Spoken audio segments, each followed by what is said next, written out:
Bonjour, petite vidéo pour vous montrer l'utilisation de la pâte structure. C'est une pâte que vous allez pouvoir utiliser en fait.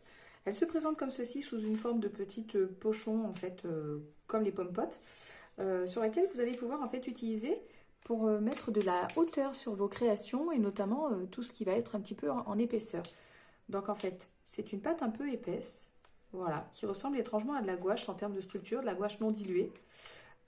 Et du coup, on va pouvoir l'étaler à la spatule. Je vous montre tout ça. Elle existe donc en blanche. Nous, on l'utilise en blanche. Moi, pour ma part, la mienne, je l'ai un petit peu nacrée avec de la peinture. On peut utiliser également les peintures paillettes. C'est le même principe, c'est le même packaging. Et en fait, vous allez pouvoir l'utiliser. Pour la création que je suis en train de faire, je vous ferai voir la page finale une fois terminée. J'ai découpé en fait deux petits morceaux de papier parce que j'ai besoin de ces gabarits-là. J'ai besoin de cette dimension-là sur ma page que je suis en train de créer. Et du coup, je vais utiliser ce pochoir, ce gabarit décor pour pouvoir en fait... je suis en train de travailler des photos de mer, des photos de plage. Donc du coup, j'aime bien utiliser, je voudrais utiliser justement ce modèle. Donc, l'idée c'est d'abord que votre pochoir, votre gabarit décor ne se promène pas. Donc il faut absolument qu'il soit bien accroché donc, sur ma plaque métallique avec des petits aimants de manière à ce que ça ne puisse plus bouger. Ensuite, cette pâte structure, on l'utilise en fait avec une spatule. Voilà, donc du coup, en fait, on va aller chercher la matière et on va pouvoir l'étaler en fait à la truelle, quoi, tout simplement. Donc en fait, la matière va aller se déposer à l'intérieur du pochoir. Voilà. Et moi, l'avantage que j'ai, c'est du coup, sur ma création, le modèle va se suivre. C'est-à-dire que le morceau d'escargot que j'ai attaqué d'un côté, hop, va pouvoir se retrouver de l'autre côté. Donc là, du coup, on va bien rentrer à l'intérieur de toutes les alvéoles du gabarit. Alors après, on peut rajouter un peu quelques aimants par-ci par-là si besoin.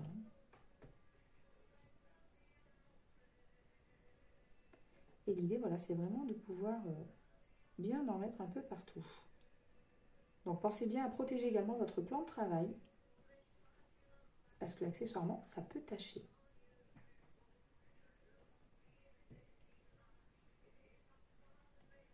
Et après, on va le lisser. Vraiment, c'est pour ça que je le disais au départ, on le travaille à la truelle, mais c'est vraiment ça en fait, c'est vraiment l'idée. D'où l'intérêt d'avoir la spatule. Hop, que je vais aller. Hop.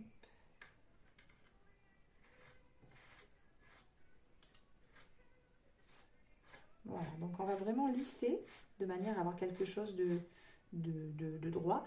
Après, rien ne vous empêche pour vous en fait de garder certaines alvéoles, si c'est vraiment l'effet texturé que vous voulez donner, ça donne un effet un peu mûr crépi si vous voulez, donc rien ne vous empêche en fait de laisser justement ces alvéoles un peu vides.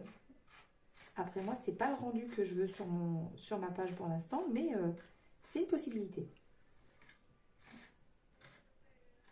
Voilà. Ça nous permet également avec cette spatule de récupérer le surplus, de ne pas gâcher.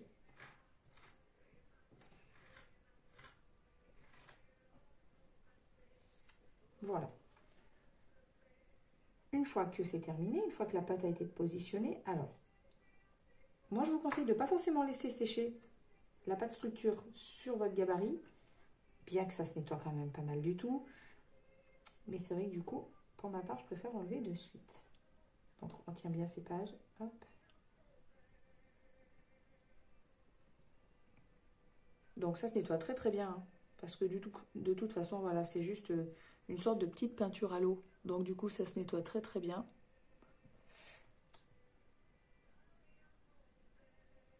Hop, je vous montre à quoi ça ressemble vu de près, pour que vous puissiez avoir une petite idée de l'épaisseur de ce que ça peut donner. Donc la mienne est nacrée, donc elle brille. Mais du coup, l'idée, c'est ça en fait. J'ai volontairement laissé celle-ci, parce que du coup, sur ma page, en fait, ça va donner un effet un peu chouette, je pense. Mais voilà, du coup, donc la pâte structure, si vous regardez bien, en fait, ça donne vraiment un effet 3D. On a vraiment de la hauteur. Voilà!